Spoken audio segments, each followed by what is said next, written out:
Every pregnancy is a life-changing event, but for royalty, it's a matter of national importance. Less than 2 days after arriving here, Prince, Princess and Baby Prince emerged to the cheers of the crowd. But not all royal births have gone smoothly, and the history of Britain has been shaped by extraordinary medical misfortune. Whole dynasties have been destroyed, and religions crushed by a queen's failure to deliver an heir. Mary Tudor became the laughingstock of Europe when her much-anticipated pregnancy did not go as planned. Only now can we explain why. Queen Anne sacrificed her body to the royal cause, unaware that a simple treatment could have given her the heir she desperately wanted. And there was one queen, Victoria, reluctant to do her duty, who was the unlikely pioneer of a major breakthrough in childbirth.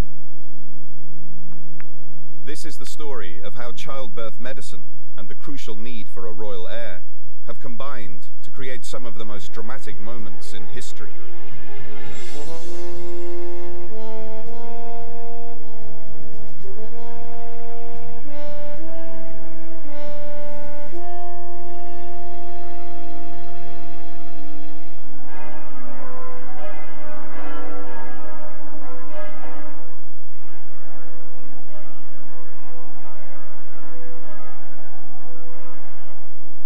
In April 1555, the royal family were gathered at Hampton Court Palace in anticipation of a fantastic event.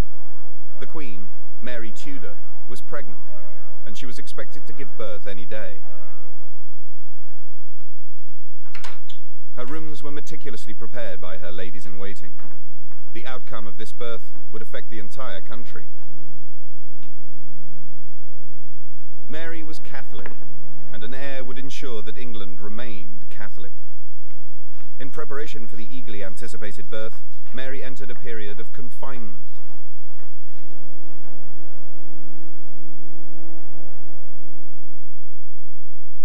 When a queen had a baby, that was a big event. There was a special ritual for it. It started here in chapel. The ceremony was called the royal confinement.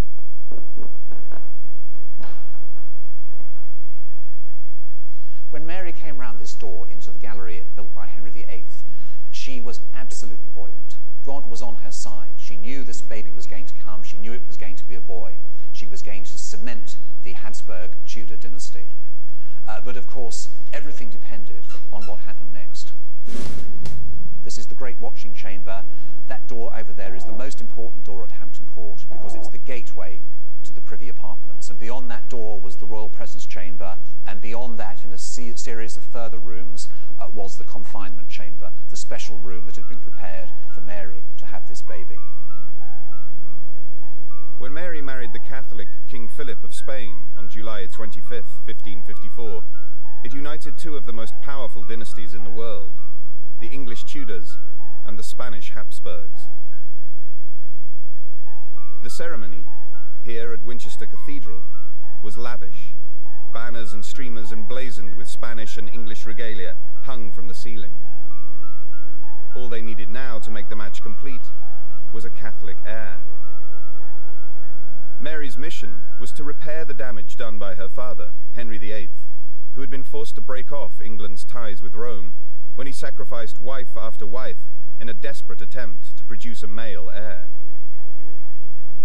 When Mary came to the throne, she set about restoring England to Roman Catholicism, and a child was an essential part of this plan. But Mary was already 38 by the time she married. By Tudor standards, this was very late to be starting a family. So when her physicians announced her pregnancy just 2 months after the wedding, it was as if all her prayers had been answered. But what had she told them that had made them so sure of her pregnancy? At the time, there was an almost obsessive interest in royal gynecological matters. Mary's most intimate details were soon spread from her ladies-in-waiting to the rest of the court. So that as far away as Rome and Spain, ambassadors and heads of state were discussing the news that Mary's menstrual cycle had stopped, her belly was swollen, and her breasts were producing milk. the Spanish ambassador, Simon Renard, wrote to inform the emperor. The queen is veritably with child, for she has felt the babe, and there are other likely and customary symptoms, such as the state of her breasts. At the time, everything pointed towards the news that Mary was pregnant. Okay, we're just going to pop some jelly on your tummy. Today, a routine scan can confirm whether someone is pregnant or not. Ultrasound can actually show the tiny fetus inside the mother, and even detect what sex the baby is. Look at those legs stretched out. Wow. They are. It's going to be David Beckham, isn't it, this baby with legs like this? And look at that little hand. There they are. You can see all its fingers there. Things weren't so black and white in Mary Tudor's time. All of Mary's doctors were men, and therefore excluded from her bedchamber. At the Royal College of Physicians, experts can give us an idea of just how difficult it was for them to monitor the pregnancy. The problem for these physicians was actually getting access to the Queen. They were not allowed to examine her, they were not allowed to touch her, they were not even allowed to question her or approach her in any way. So it was actually very difficult for them to assess what she was suffering from and to treat her. The only people who could examine Mary were lower down the pecking order. They were not classically trained. They were the midwives, and their equipment was limited. It was believed that a ring hung over the mother's belly would circle if the child was a girl, and swing from side to side if it was a boy. It would be easy for the midwives to ensure that Mary only saw what she wanted to see. The swinging ring confirming a male Catholic heir.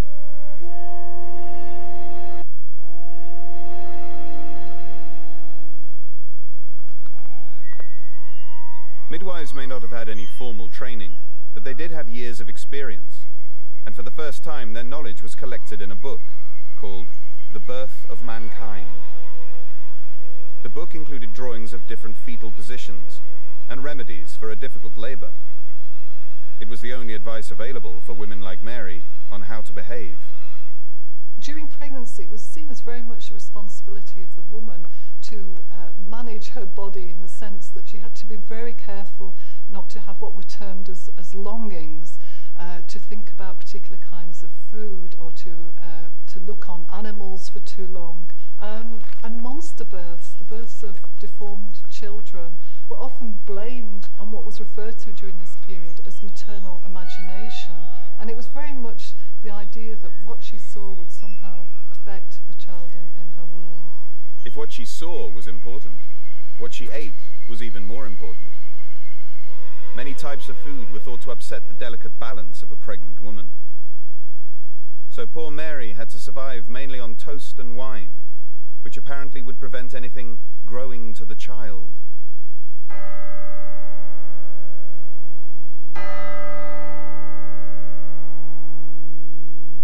Although dating a pregnancy was notoriously difficult, the physicians predicted a birth in late April 1555. To ensure nothing went wrong, Mary was placed in confinement for the final month of her pregnancy. This meant she was literally locked away in a secret part of the palace where no one could see her. The fires were stoked, the windows were covered with hangings, even the keyholes were blocked. She was like a prisoner in her own palace. All Mary could do was wait. But the waiting went on, and soon her pregnancy entered its 10th month. To us, one of the strange things is that the confinement did go on so long, but of course in the 16th century this didn't seem quite so odd, because the theory of childbirth was that boys took 9 months in the womb, but girls, because they were supposed to be the weaker vessel, could take longer, up to a year. But for Mary, the waiting never ended. More than a year passed at Hampton Court. Gradually, her worst nightmare came true. The baby never came. Furious with Mary's failure to produce an heir, Philip left for the continent. Mary must have gone through the complete range of emotions on the other side of that door, because because when she went into her confinement chambers, she was totally confident. But of course, 4 months later, it had all fallen apart. Was Mary fooling everyone to gain political advantage? Or were her strange symptoms ominous signs that she was seriously unwell? Almost 500 years later, the mystery is beginning to be unraveled. Original letters held at the Public Record Office reveal what was on her mind. Today, historian John Guy is showing them to somebody who could make sense of the mystery.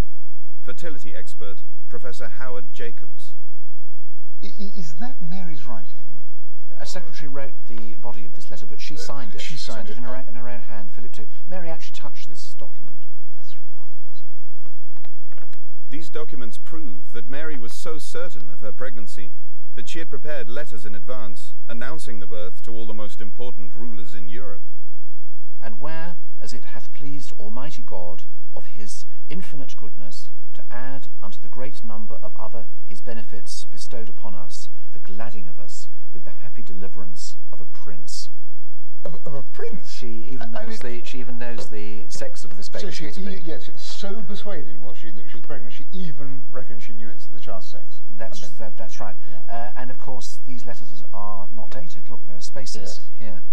So in fact, they prepared these in advance, and they were just going to fill in the date afterwards. What an extraordinary series of letters to have prepared. I suppose it speaks to their conviction that she really was pregnant. Was Mary so desperate to be pregnant that she'd conjured up the signs of pregnancy? There were those at court who believed she'd imagined the whole thing. Yet her physicians were convinced of her symptoms. What was going on? For the first time, Howard Jacobs thinks he has a medical explanation for this mystery. He believes that Mary's symptoms were not those of pregnancy, but signs that she had a hormone problem.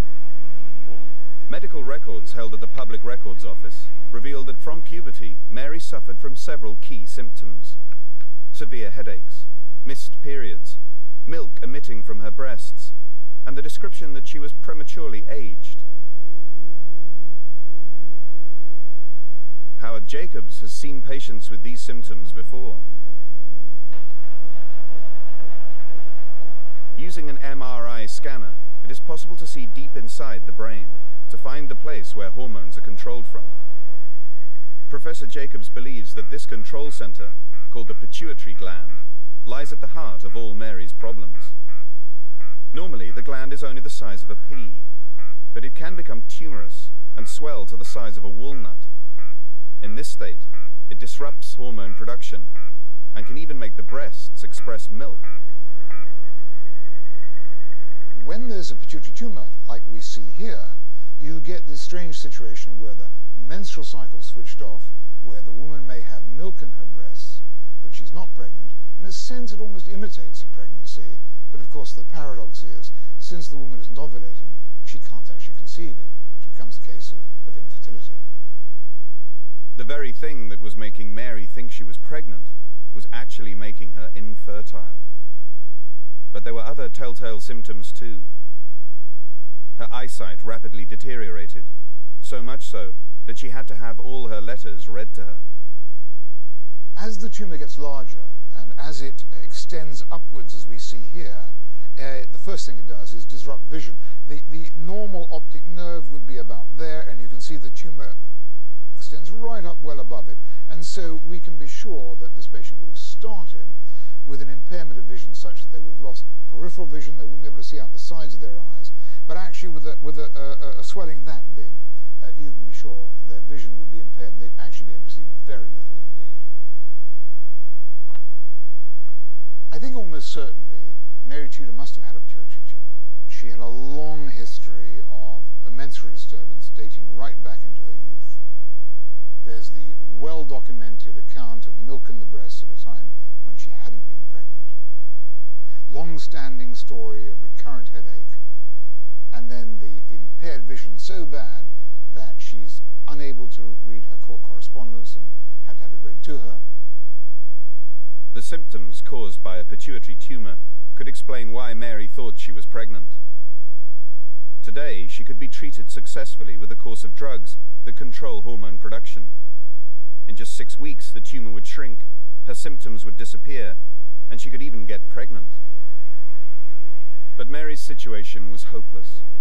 She'd been abandoned by her husband, and the tumor that had made her believe she was pregnant was actually killing her. Recognizing that the end was near, she begged her half-sister, Elizabeth, to retain the Roman Catholic faith. But it was to no avail. On the 17th of November, 1558, Mary died. Elizabeth was crowned, and gradually England became Protestant. Mary's reign was almost obliterated from history. The effigy on her tomb here at Westminster Abbey is not hers, but that of Elizabeth, whose coffin crushes that of Mary's beneath.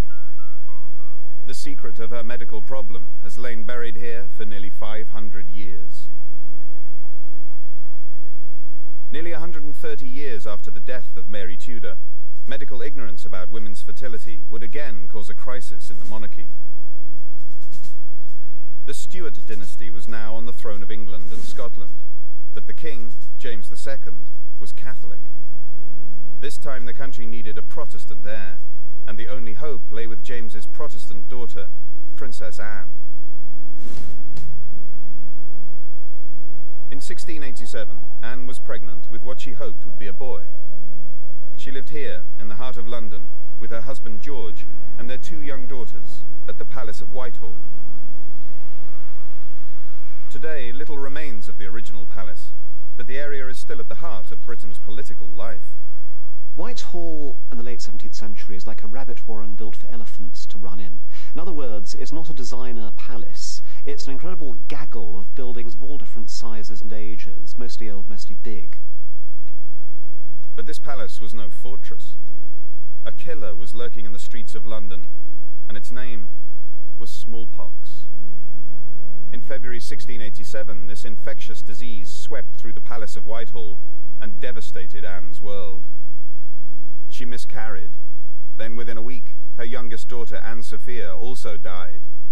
And 6 days later, the eldest, Mary, was carried away by the disease. The royal nursery was abandoned, and the hopes of British Protestants were devastated in a matter of weeks.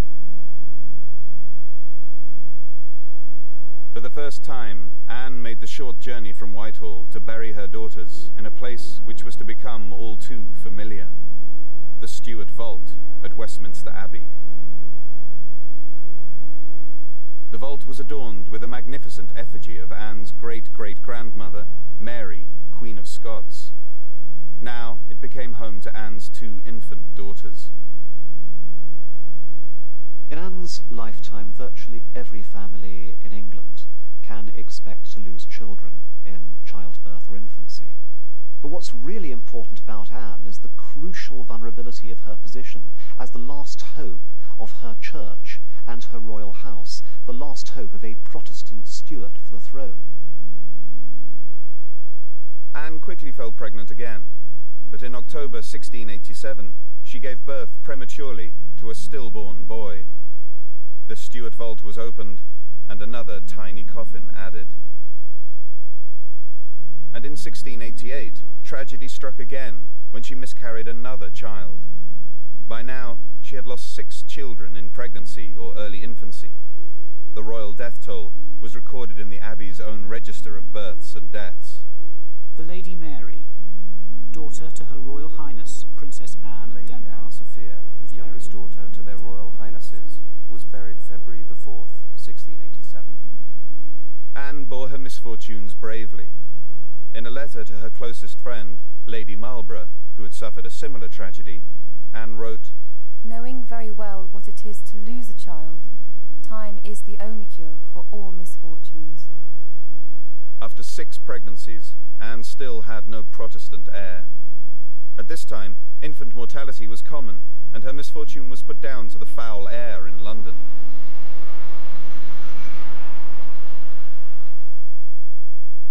Under the advice of her physicians, she retired to the tranquility of Hampton Court, where her luck finally changed. In 1689, Anne gives birth to a child not exactly healthy and not exactly strong, but is male and is at least alive with promised the future.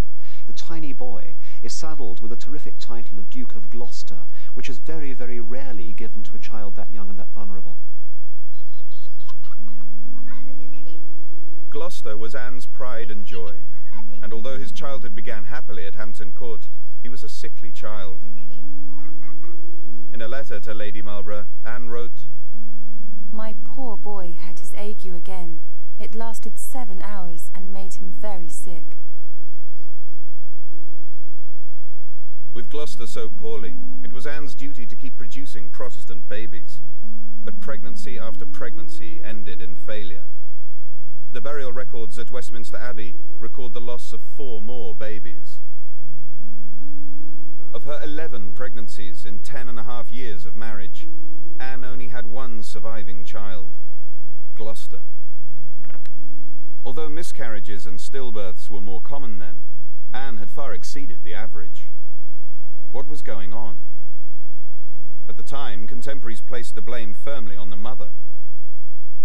Really, the onus was put very much on women to take very good care of themselves. They were responsible for nurturing the child when it was in their womb, and anything they did that could affect this balance, this fine balance, could result in a miscarriage. Anne shouldered much of the blame, but as royalty, she had access to supposedly the best treatment of the day. But this privileged position held its own perils. The greatest single hazard of being ill and rich in the late 17th century is having to contend with top doctors. Anne's illnesses in pregnancy were treated like any other illness. In other words, she was purged. She was purged literally. She was given vomits and purges. She was given enemas. She was bled constantly. And what these 3 things do together is they sap the will, and above all, they sap the body's energy. So the doctors were hastening the chances of miscarriage and sickly children, even while they strove to avert them. An extraordinary modern-day discovery suggests that the answer to her tragic condition lay in her royal blood.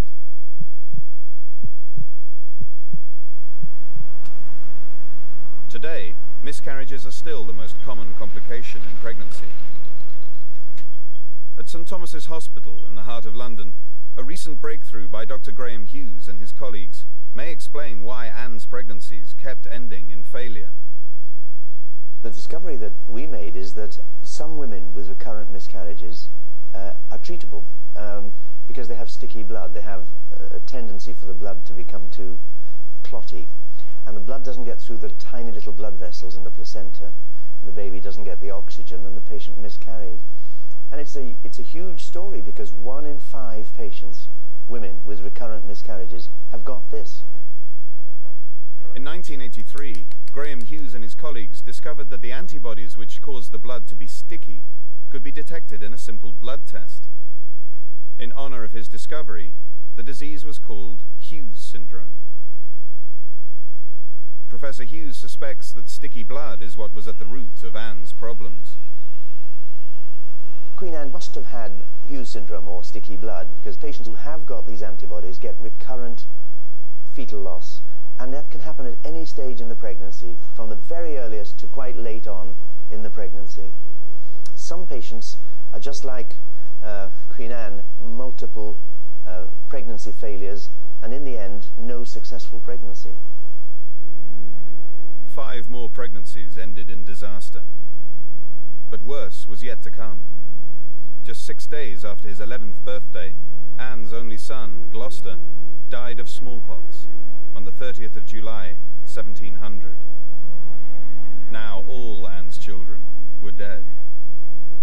The Stuart burial chamber was opened once more to receive another coffin. In the end, Anne lost 17 children. She spent over 16 years pregnant and sacrificed her health to the cause. What might have saved her is a simple tablet found in practically every bathroom cabinet today. Aspirin. This common drug thins the blood and prevents it clotting, ensuring the placenta can deliver everything the growing fetus needs to survive. With hindsight, I mean, the tragedy is she would have been so treatable if this was the diagnosis, and so treatable, might have altered the course of history. Anne ruled over England for another 14 years, knowing that she was the end of the Stuart line. Her coffin lies in the Stewart vault, along with those of her 17 children.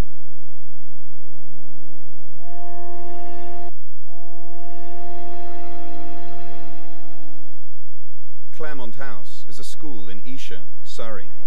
Today, these children are learning history. But 200 years ago, this very classroom was the scene of a terrible tragedy that would change the course of history. In 1817, Princess Charlotte, the only daughter of George IV, was heir to the throne. She and her husband, Prince Leopold, were hugely popular. Young, beautiful, and regarded as the perfect couple, they lived in rural splendor at Claremont. Today, an ex-pupil and historian has returned to Claremont. She is an expert on Charlotte and Leopold. It was an arranged marriage, really, but they bonded extremely happily, unexpectedly happily, I think, because Charlotte was marrying partly to be independent, to have what they would have said her own establishment, and not to be under her father's control. And she recognised she had to find somebody suitable, so Leopold was very much her choice among the various eligible princes who might have been considered. But then she found she really loved him, and that they got on extremely well. It was only a matter of time before the fairy tale was complete. Charlotte was pregnant. In the 300 years since Mary Tudor's day, childbirth had changed considerably. Men, known as man midwives, were muscling in on a profession formerly the prerogative of women. And with them came the introduction of something that would revolutionize the way women gave birth: the obstetric forceps. Forceps began to be used by many men midwives, and it was argued that these were an effective way of delivering a live child. Previous to the use of forceps, if a child became obstructed in the womb, then the only way that the child could be extracted was to use a hook. What also happened during the 18th century is that men midwives started to attend more and more normal deliveries, and midwives felt very, very threatened by this. One midwife in particular, a very famous midwife during the 18th century, Elizabeth Nihil, she produced a 400-page book, and most of it was dedicated to a criticism of men midwives. She accused them of being rough and using the forceps too frequently, and she particularly attacked them for having these huge, ugly hands, like previously being used to stuff sausages, compared with the midwife's delicate touch. Despite the midwives' wealth of experience, royalty chose to spend their money on the professionally trained male obstetricians. An eminent London practitioner, Sir Richard Croft, was chosen to look after Charlotte's labour. He gave advice on how to behave throughout the pregnancy. Meal times were particularly important. Rise at 9 and take breakfast before 10. Eat some fruit and bread or a little cold meat. Use the shower bath every other day and have the loins sponged with cold water daily.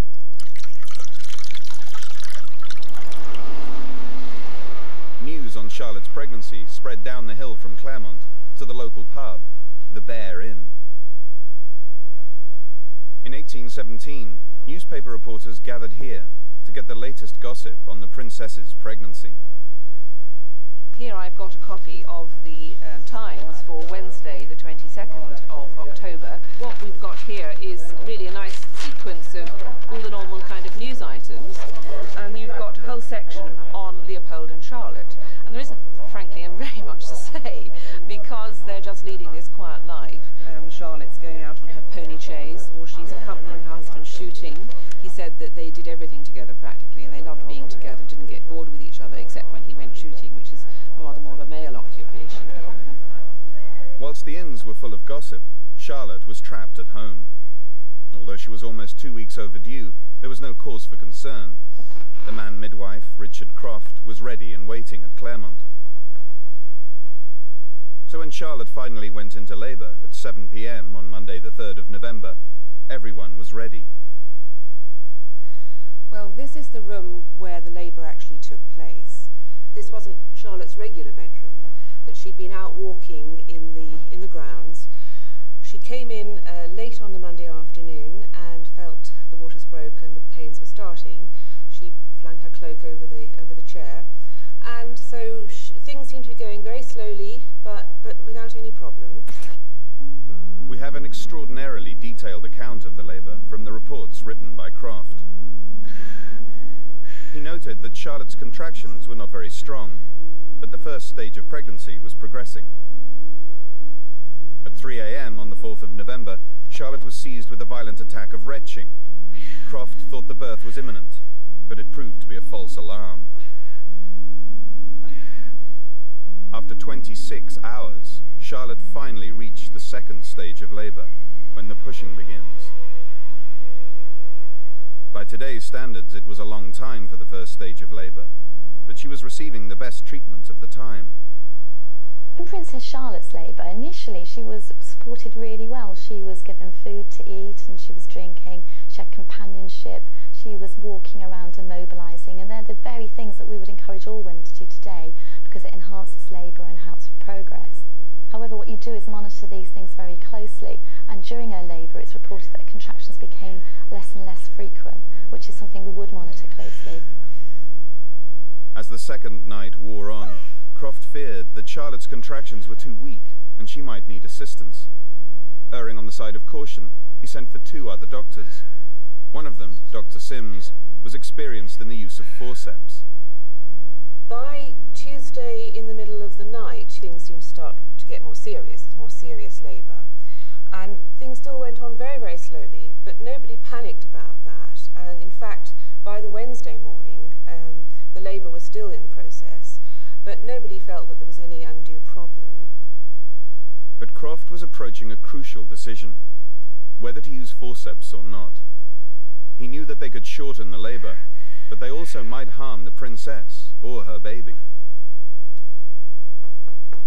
However, when the other doctor arrived the next morning, Croft reassured him that the labour was still progressing and that he wouldn't need to intervene with forceps.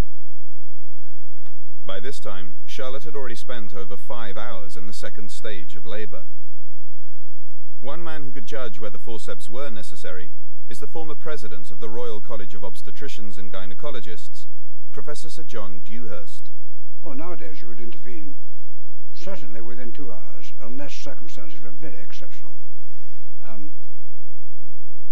The reasons for intervening would be that the mother was distressed, or the baby was distressed, or there was delay in the second stage, which would be dangerous to the child. It's almost certain that Richard Croft learned much about his practice of midwifery from Thomas Denman, who was one of the most eminent men midwives of the early 19th century. Denman was particularly opposed to the use of forceps unless they were really, really necessary. And in Croft's judgment, they weren't necessary, even though Charlotte had been in the second stage of labour now for 15 hours. There is apparently a bit of a panic by about the middle of Wednesday to suggest that perhaps the child isn't quite as well as they would have liked. But the bulletin that's issued is that the princess is in labour and everything is going well, and that they hope that in a few hours' time they will be able to have some good news. Despite all the confident messages, Charlotte was tiring. The labour had been going on for nearly 50 hours. At 9 o'clock on Thursday evening, Charlotte gave one final push and the baby was born. But the protracted labour had taken its toll. The baby was stillborn. Around 9 o'clock, the birth does take place and an official bulletin is written. It was a boy, which made it extra specially poignant. But it's the first child. The main emphasis of the bulletin really is that the princess is okay, that the delivery has been safe, although the child is stillborn. Confident that Charlotte was over the worst, Leopold retired to bed. But Charlotte was far from well. Hemorrhage today, even with our technology, is a very scary event. Women can lose up to 500 ml or a pint of blood virtually every minute. It can happen very quickly. They can have a sudden bleed. In Princess Charlotte's case, it is likely that it was more a steady blood loss that wasn't acknowledged and picked up, and it is only when they have lost a substantial amount of blood that they will become compromised.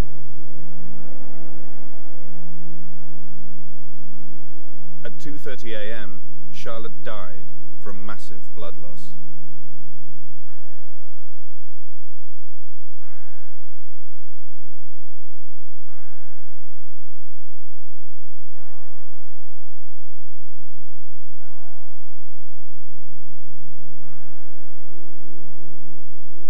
The reports reach London very quickly, and by the next day they've got to the provinces, and immediately the country starts really to mourn.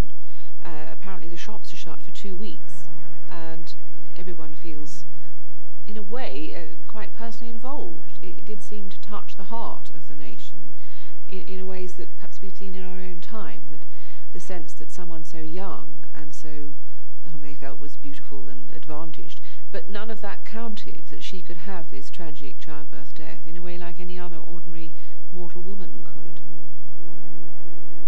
Medals and china were produced to commemorate her life, but there was anger at what seemed to be a preventable death. In the newspapers, Charlotte's death was a huge story. No one could understand how the country had lost 2 generations of royal heirs in a single day. Why had the doctors not intervened? The public needed a scapegoat, and Croft became the target.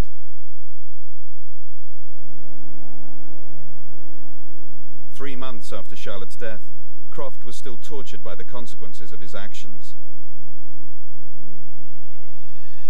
Whilst attending another woman in labour, he put a gun to his head and shot himself. Charlotte's death had a dramatic effect on the course of history. With 2 generations of heirs wiped out, there was a desperate race for Charlotte's aged uncles to give up their mistresses and produce a legitimate heir. The first baby born was christened Alexandrina Victoria. She was doted on by the grieving Leopold, who still lived in the house where his wife and son had died. I think it would have been rather a melancholy place at times, because apparently Leopold left Charlotte's bedroom where she'd given birth and then died, very much as it was. And so there was a sense that it was a very sombre kind of place, full of rather sad memories. In this sad environment, it was not surprising that Victoria grew up fearing childbirth. But she was later to become the unlikely pioneer of a major breakthrough in the process of labour. She met Albert when she was only 16, when marriage and babies were still far from her mind.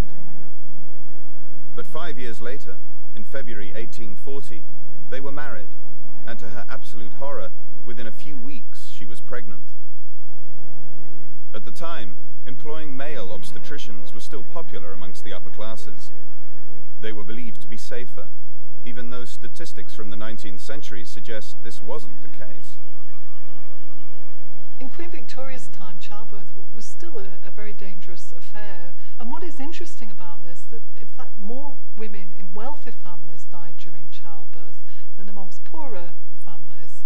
And this is partly being attributed to the fact they employed more obstetricians to deliver them, and they carried out their deliveries using high levels of interference. In response to Charlotte's death, male obstetricians were quicker to intervene with forceps. But this was in the days before antiseptics and the importance of sterilization were understood. Instruments could introduce infection, and this could lead to the death of the mother. Despite her fears, Queen Victoria's first child, Victoria Adelaide, was born without incident in a labour that lasted 12 hours. But she complained bitterly of the experience. She hated labour. To her, it was very, very painful. Of course, it's painful for everybody, but it is more painful for some people than others. And I think she felt the pains of labour to a greater degree than is usual, so that every labour that she had was a distressing experience for her. As she got older, even her letters to her uncle Leopold were rather blunt on the matter of childbirth. You cannot really wish me to be the mother of a large family. Men seldom think of what a burden it is to go through pregnancy and labour very often. But in the first decade of her marriage, she had 7 children in quick succession.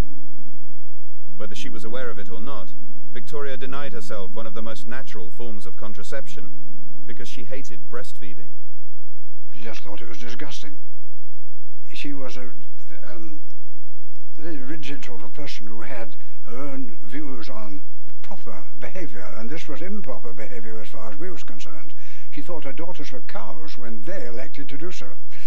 I think that's what she actually called them. Victoria could leave the breastfeeding to someone else, but she couldn't avoid the pain of labour. Something had to be done to improve the experience.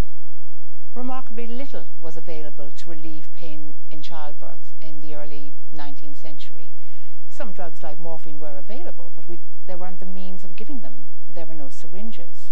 Mothers prior to that drank alcohol, beer, brandy, wine, but again that just dulled the consciousness rather than really easing the pain. So there was no real systematic attempt to relieve the pain of childbirth.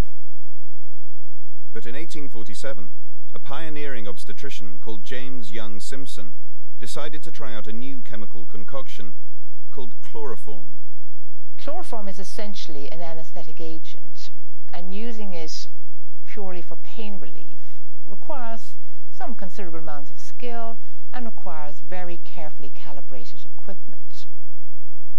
Simpson wasn't too worried about quantities. He was delighted to have discovered an agent that could relieve pain, even in childbirth. But his discovery was not welcomed by everyone. There was a great deal of opposition to the use of chloroform. There was a very strong idea in the 19th century that childbirth was somehow associated with pain, and that it was actually sinful in some ways to reduce this pain with using artificial means.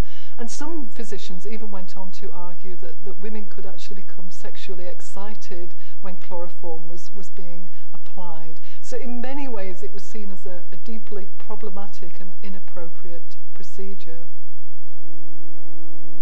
In their Sunday sermons, vicars appealed to their congregation to follow the Bible, quoting Genesis chapter 3, verse 16. Women should bring forth children in sorrow. Simpson responded with a different quote from Genesis, which demonstrated that God himself approved of the use of anesthesia. And the Lord God caused a deep sleep to fall upon Adam, and he slept. And he took one of his ribs and closed up the flesh instead thereof. Simpson believed that the voices of women so desperate for pain relief in labour would outweigh the clergy's objections. But he needed a high-profile guinea pig.